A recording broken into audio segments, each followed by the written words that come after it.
বৃহস্পতিবারের মধ্যে ভয়ঙ্কর কিছু ঘটতে পারে বঙ্গোপসাগরে।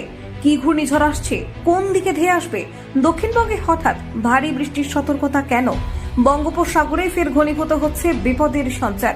হাওয়া অফিস জানিয়েছে 27শে মে বঙ্গোপসাগরে তৈরি হতে চলেছে একটি নিম্নচাপ। প্রথমে তা দুর্বল থাকলেও সপ্তাহের মাঝামাঝি নাগাদ শক্তি বাড়িয়ে সেটি এগিয়ে যাবে বঙ্গোপসাগরের দিকে।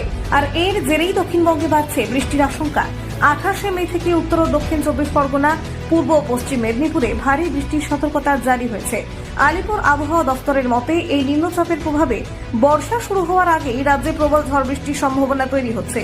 এছাড়া একই সঙ্গে বৃষ্টিতে ভিজতে পারে বীরভূম, মুর্শিদাবাদ ও উত্তরবঙ্গের কিছু জেলা।